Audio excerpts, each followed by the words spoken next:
आने वाले लोकसभा इंतखाबात के पेश नजर ऑल इंडिया मिल्ली काउंसिल ने चार्टर ऑफ डिमांड्स जारी किया है, यानी मुतालिबात की फहरिस्त जारी की है। लोकसभा इलेक्शन के मैनिफेस्टो में तमाम सेकुलर पार्टियां इन डिमांड्स को शामिल करें। ऑल इंडिया मिल्ली काउंसिल का पुरजोर मुतालिबा। बेंगलुरु के प्रेस क्लब में चार्टर ऑफ डिमांड्स जारी करने के बाद मिल्ली काउंसिल कर्नाटक के नुमाइंदों ने कहा कि आज यानी 23 फरवरी 2024 बरोज जुमा मुल्क के मुख्तलिफ शहरों में एक साथ ऑल इंडिया मिल्ली काउंसिल ने चार्टर ऑफ डिमांड्स जारी किए हैं। मुतालिबात की ये फहरिस्त मुल्क की तमाम सेकुलर पार्टियों को रवाना की गई है। पिछले माह मुंबई में हुए ऑल इंडिया मिल्ली काउंसिल के 2 रोजा इजलास में तवील गुफ्तगू गौर खौस के बाद अवाम और अक़लियतों के मुतालिबात तय किए गए और इन तमाम मुतालिबात को चार्टर ऑफ डिमांड्स की शक्ल में जारी किया गया है। मिल्ली काउंसिल के नुमाइंदों ने कहा कि सियासी पार्टियां सिर्फ वोट हासिल करने की धुन में न रहें, बल्कि इलेक्शन से पहले अपने अपने मंशूर में इन मुतालिबात को शामिल करें और इक़्तिदार में आने के बाद इन तमाम मुतालिबात को पूरा करें। ऑल इंडिया मिल्ली काउंसिल ने अपने चार्टर ऑफ डिमांड्स में CAA NRC को खत्म करने, UAPA में की गई तरमीमात को वापस लेने, अफसा जैसे सख्त तरीन कानून को खत्म करने का मुतालिबा किया है। अक़लियतों बिलखुसूस मुसलमानों की तालीमी, माशी, समाजी तरक्की के लिए सच्चर कमेटी की रिपोर्ट, रंगनाथ मिश्रा कमीशन की रिपोर्टों को मुकम्मल तौर पर नाफिज करने का मुतालिबा किया है। जनूबी हिंद न्यूज़ रिपोर्ट। बात आपने रखे हैं मरकजी हुकूमत और रियासती हुकूमत से इन मंशूर में। जी, ऑल इंडिया मिल्ली काउंसिल जो हिंदुस्तान के तमाम मुसलमानों का मुत्तहिदा और मुतफ़क़ा प्लेटफार्म है, जिसके अंदर मिल्लत के तमाम तबक़ों की नुमाइंदगी है, जिसके अंदर दानिश्वर, उलमा, उकला और दूसरे हजरात इसमें शामिल हैं। गुज़िश्ता जनवरी 14 और 15 तारीख को बॉम्बे में एक बहुत बड़ा इजलास हुआ था मिल्ली काउंसिल का, जिसके अंदर यह तय किया गया कि एक चार्टर ऑफ डिमांड्स तमाम मुसलमानों की तरफ से बनाकर तमाम सियासी जमातों को जो है ये पहुंचाया जाए, जो पहुंचा दिया गया है, जिसके अंदर जो है मुख्तलिफ मुतालिबात रखे गए हैं और उनसे ये मुतालिबा किया गया है सियासी जमातों से कि आइंदा आने वाले पार्लियामेंट्री इलेक्शन में अपने इंतखाबी मंशूर में उसे शामिल करें और हुकूमत जब बनेगी तो इसे जो है इम्प्लीमेंट करने की कोशिश करें। इसके अंदर मिसाल के तौर पर जस्टिस रंगनाथ कमीशन रिपोर्ट और सच्चार कमेटी रिपोर्ट का जो है पूरी तरह इम्प्लीमेंटेशन, और फिर तमाम पंचायत लेवल से लेकर पार्लियामेंट सतह तक मुसलमानों को हर जगह जो है नुमाइंदगी हो, और फिर UAPA में जी इस तरह का जो मजलूम और लोगों को जो है गिरफ्तार किया गया है, जो कई सालों से जेलों में हैं, उनकी जो है रिहाई, और फिर बेकसूरों की रिहाई, और फिर जो औकाफी जायदादों की हिफाजत और औकाफ के वक्फ बोर्ड की में नुमाइंदगी तमाम मुस्लिम तबके की तरफ से नुमाइंदगी हो, ना कि जो है मखसूस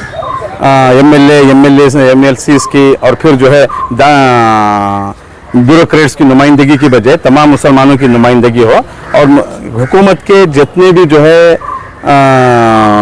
बोर्ड्स और कॉरपोरेशंस हैं उसके अंदर मुसलमानों को अपने तनासुब के हिसाब से जो उसमें नुमाइंदगी हो। ये हमारे जो मेजर मुतालिबात हैं और हिंदुस्तान की तमाम सियासी जमातों को ये मुतालिबात पहुंचा दिए गए हैं, और हमें उम्मीद है कि आने वाले पार्लियामेंट इलेक्शन में अपने अपने मंशूर में जो है इसे जो है दाखिल करेंगे, और उम्मीद है कि आइंदा जब हुकूमत किसी की भी बनेगी तो उसमें जो इसे इम्प्लीमेंट कराने की कोशिश करेगी। और मैं Syed Shahid Ahmed, general secretary all India Milli council Karnataka, और ये जो है आज हिंदुस्तान के तमाम शहरों में जो है एक ही मरतबा ये चार्टर ऑफ डिमांड को जो है लॉन्च किया गया। आपने कहा कि तय ये हुआ था कि तमाम सेक्युलर जमातों को, जो तकरीबन 27 सेक्युलर जमातों को जो है ये पहुंचा दिया गया है। ये क्या जवाब आया उनकी तरफ से? अभी तक कुछ भी नहीं आया। ये जो पोस्ट के जरिए, मेल के जरिए, और फिर जो मंशूरी जो कमेटी है बड़ी सियासी जमातों की, उनको भी जो मुलाकात कर जो ये देना तय किया गया है, जिसके अंदर हमारे रियासती वज़ीर आला सिद्धरामैया साहब जो कांग्रेस की मंशूर कमेटी के रुकन हैं, उनसे भी मुलाकात कर ये देना तय किया गया है। क्यों नहीं BJP को भी ये दे सकते थे आप डिमांड्स उनके सामने, क्योंकि वो रूलिंग में है? नहीं, इसलिए कि हमेशा जो है अक़लियतों के साथ, ख़ुसूसन मुसलमानों के साथ नाइंसाफ़ी करते आए हैं। मुसलमानों को यकसां के हुकूक़ नहीं दिए जाते, तो इसलिए हमने ये तय किया गया है कि जो सेक्युलर जमातें हैं उनको जो है ये दिया जाए। ऑल इंडिया मिली काउंसिल आज पूरे इंडिया लेवल पर ये प्रेस रिलीज कर रही है, मुतालबा कर रही है कि आने वाले इलेक्शन, जो लोकसभा इलेक्शंस हैं, इसमें जितनी भी सेकुलर पार्टियां हैं उनको हम एक डिमांड, हमारा एक मुतालबा है उनसे कि मुसलमानों के जो हुकूक़ हैं, मुसलमान ही नहीं बल्कि जितनी भी पिछड़ी कौम है हमारे, ST CST, दलित, आदिवासी, सिख, ईसाई, जितने भी लोग हैं उनकी जो हुकूक़ है उनको बराबर उनके हक दिए जाएँ। जैसे मुसलमानों के हमारे सचर कमेटी ने जो रिपोर्ट दिया तो उस पर अब तक अमल नहीं हुआ। उसके बाद रंगनाथ कमीशन ने भी जो रिपोर्ट दिया उस पर भी अमल नहीं हुआ। इन सब चीज़ों पर अमल किया जाए और इनको आप अपने मैनिफेस्टो में एंट्री करें और नेक्स्ट इलेक्शन में आप इसे एक मंशूर बनाएं। इसे मुतालबा था हमारे, और जो भी, और हमें कर्नाटक असेंबली इलेक्शन से पहले आपने कांग्रेस हुकूमत के सामने भी डिमांड्स पेश किए थे। क्या कांग्रेस हुकूमत ने आपके डिमांड्स को कर रही है? अभी तो उनको थोड़े दिन हुए, अगर वो संभलते कर रही, कोशिशें तो कर रही हैं। उन्होंने जो वादे किए थे 5, वो उन पर अमल कर रहे हैं, इंशाल्लाह कर रहा है। मुसलमानों का औकाफ की हिफाजत है और दूसरे जितने भी मसाइल हैं उस पर कोशिश कर रहे हैं और काम चल रहा है अल्हम्दुलिल्लाह। नहीं, कोई पार्टी की तरफ से बात नहीं की जा रही है। जो हमारे मुल्क और कौम की खिदमत और फ़ायदा के लिए काम करेंगे, हम उनके सपोर्ट में हैं अल्हम्दुलिल्लाह। शुरू से भी हमारा ये देखिए, UAPA कानून जो है उसको सिर्फ मुसलमानों पर, खुसूसन बेगुनाह शहरियों पर खामखा ठोसा जा रहा है हर जगह। और हमारे मुसलमान साहिबान जो बहुत सारे बेगुनाह हैं, छोटी मोटी गलती कहीं हो गई, उन्हें UAPA के ज़रिए फंसाया जा रहा है। इसके लिए हम कहते हैं कि या तो UAPA में तब्दीली लाई जाए या UAPA ख़त्म किया जाए। और जहाँ तक CAA के बारे में है, आप सब जानते हैं कि CAA, NRC और NPR के बारे में सारे हिंदुस्तान में सारे लोगों ने मुसलमानों के साथ मिलकर उस वक्त बहुत बड़े एहतजाज हाथ में लिए थे। कोरोना के आने की वजह से वो एहतजाज को एक रोक लगी और हुकूमत को चाहिए कि सारे हिंदुस्तान के अवाम की इससे मुखालिफत है।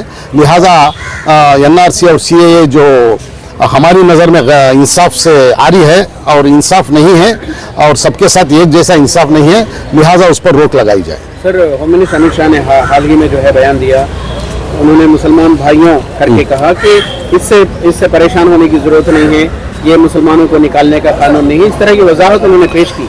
देखिए, जहाँ तक अमित शाह साहब हैं वही बात वो बतला रहे हैं जो वो शुरू से बतलाते रहे हैं। जब CAA लाने की बात हुई और वो अप्रूव अभी पार्लियामेंट में भी नहीं हुआ था, उस वक्त भी वही बता रहे थे, वो आज भी वही कह रहे हैं। लेकिन उनके कहने में और वो क़वानीन में बहुत ज़्यादा फ़र्क है, उससे मुसलमानों को बहुत फ़र्क पड़ेगा। अभी देखिए, असम में तकरीबन 19 लाख अफराद को यहाँ के गैर मुक़ीम ठहरा कर उन्हें अलग कर दिया गया है, उसमें 4 लाख मुसलमान हैं। लिहाजा हम डिमांड करते हैं कि किसी भी हिंदुस्तानी शहरी को गैर शहरी डिक्लेयर करने का जो क़वानीन हैं, इस तरह के क़वानीन को गलत तरीक़े से लोगों पर लागू ना किया जाए, वरना लोग जो हैं हिंदुस्तानी शहरी होते हुए खामखा मुसीबतों में फंसेंगे, जिससे हम मुखालिफत करते हैं। क्योंकि हिंदुस्तानी सारे शहरी हिंदुस्तानी हैं।